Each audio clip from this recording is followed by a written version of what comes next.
Good morning, everyone. This is Thursday, the last day of November. And yeah, there's a ton of snow out there. It's been like a crazy week, but I've had a fantastic week and had a cancellation today. So I'm playing catch up with those that I couldn't go and hang out at their homes. So I'm just having a bit of a late morning, getting more fingerless gloves ready. I dropped off the ones yesterday. Fantastic. Didn't make it to another shop to drop more off that are quite different from the others. But anyway, I'm like super excited. Super excited. Oh, sorry. Oh, where did that yawn come from? Anyway, I am tired. It's been an exhausting week, although it's been fun. Anyway, this video I am calling Single Blonde Female because you can't really put out there because of the crazy world. Remember the movie Single White Female? Well, I can't really use that in the title because I don't want people to come at me because the world has gone a little cray-cray, I would say. So, yes, this story is a few years old and has to do with my ex-husband.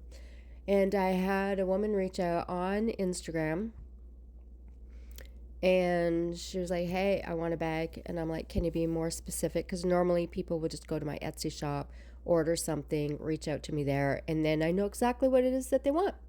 But this one wasn't. She was she was vague. And then she was like, can I talk to you for a second? And I was like, sure. Gave her my number. Like, I'm so nice that it's like, oh, craziness.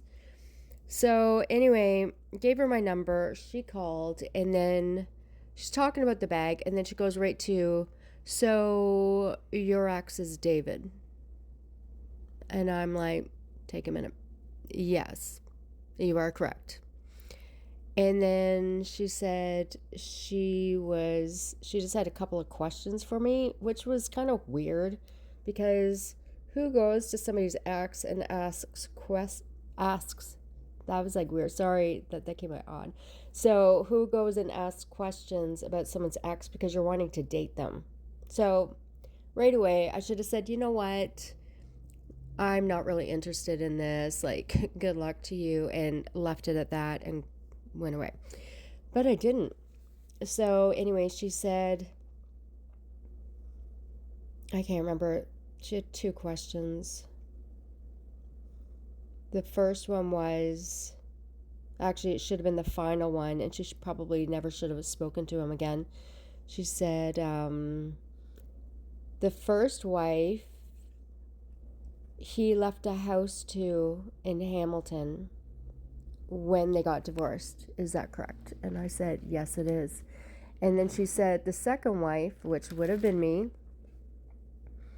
he left the house in Calgary to when, we weren't together. And that was, and I was like, we rented. There was no house. The landlord's name was Kim. We went there because he got transferred for his job. So anyway, that should have been enough for her to say, like, okay, like, that's a huge lie. Like, there's not a bigger lie than that. So he was, not doing well. So anyway, we chatted a bit, and then I asked her a couple questions, and the number one was, do you have money? And she said, yeah, she sold her house. And I said, does he know that? And she said, no. And I said, don't ever let him know that because he's an addict. Just like that. So, and she was like, yeah, don't worry about it. I'm not going to go do anything. Like, he wanted me to go to Mexico. And I'm like, yeah. I said, well, number one, if you've never met someone, is a man, and he's in another country, like Mexico, You don't go like on a blind date in a different country. Like that's weird. And she felt better. She thought she was set up by one of my old best friends, which was like a bit of an owie, but my friend and I, we kind of like went separate ways because she decided to stay with David when we were no longer together.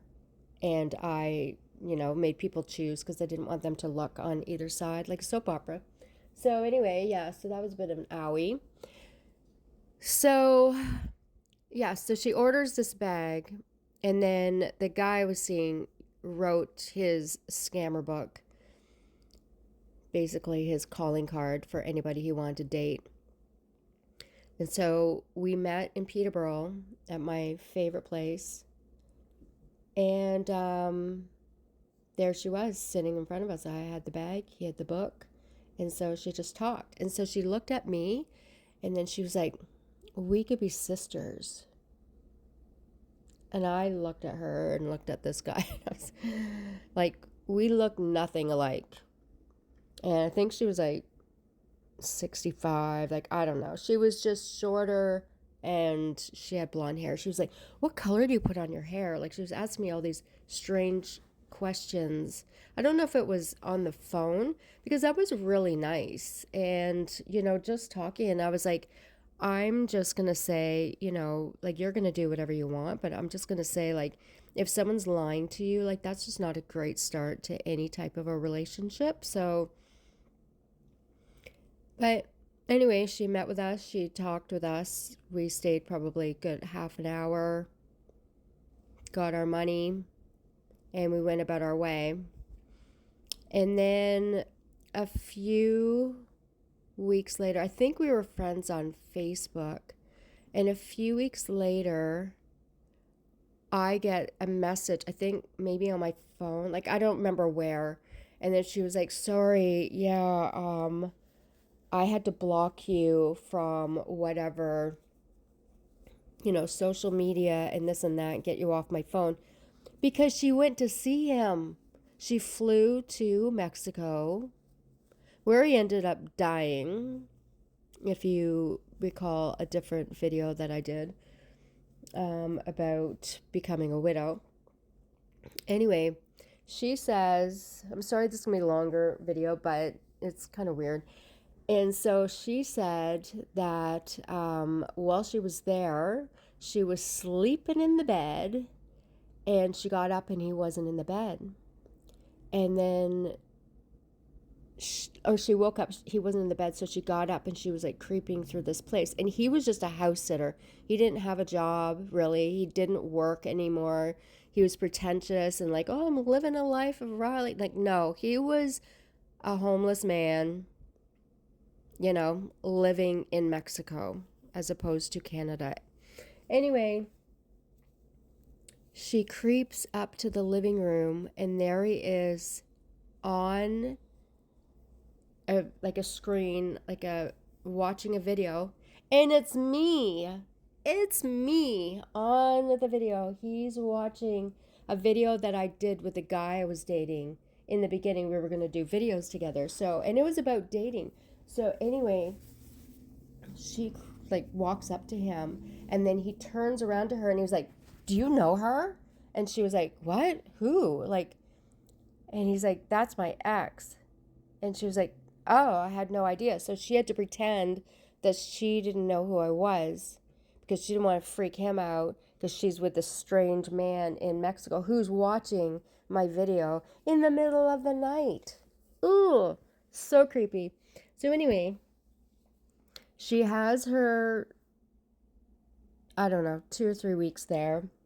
And then she's going to leave and she gets ready to go to the airport and she looks in her wallet and her money is gone. Well, there's only 2 people there. And so she asked him and he's looking all over frantic like, oh, could be. And then he was like, well, maybe it was like the housekeeper that came in. There's no housekeeper. He's a house sitter. you know? So anyway, um, so she goes back to the airport, gets on a plane, comes back home, has to go to the doctor because her body down there's not feeling well, if you know what I mean. And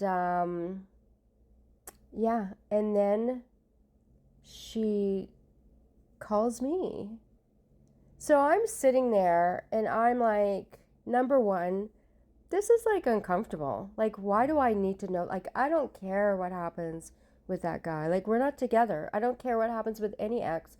We're not together. Your ex is for a reason. So, anyway, she tells me the story. And I said, let me sum this up.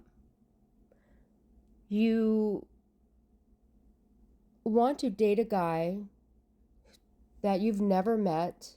You're going to meet him in another country where, you know, people could do things to you, your body, you know, you may not be breathing at some point.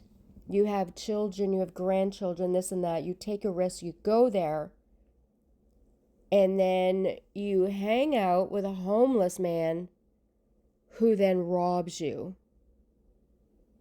Is that correct? And she was like, yeah. And I was like, okay then. All right. So I gotta go. And that was it. So I hung up the phone. And so I think I called my mom and I was like, oh, this is so weird. This is so uncomfortable. And so yeah, she kept trying to like contact me afterwards and saying that David got nasty and he was like very strange with her. And I'm like, hi. Like, I don't know why she keeps contacting me. So anyway, I think I deleted her from certain things and then she would pop up again and I tried to block her on things. She would pop up again and I was like, oh my God. And it reminded me of that movie, Single White Female. And then at the very end, but I swear to God that I did see her somewhere on my social media, somewhere that she's still connected to my life. And, oh God, what was I going to say with this? Oh, and at the end, like when I was coming out of this thing that I was in when I was living here, and there are all the videos about it, how the guy treated me and all that, all those things. She told me that I should forgive him. Like, what? I'm sorry. Did you not look at anything or listen to any of the stories and, you know, see firsthand what I saw with him? Like, I think those two should have dated. Maybe they did. Who knows? Anyway, yeah, that is messed up. So that is my story for today. There you go, people. Now I'm going to finish up some more fingerless gloves. I'm going to have a slow morning. And then I'm going to play catch up with clients. I love you all. It's a beautiful day out there. It's sunny. And yeah, this is me making my tree. And these are the client that I would have had today. Got these beautiful grasses at her home because one day I said, hey, those are those gorgeous grasses that people have in like tall vases in their home. And she's like, nope, don't want any. She's like very minimalistic. Her house is friggin' perfect. She's friggin' perfect. And she was like, hey, if you want them, take them. And I was like, are you kidding me? And then she was like, chop them all down. But I was going to go back to get more. I still do need a few more to like fill in little holes behind this tree.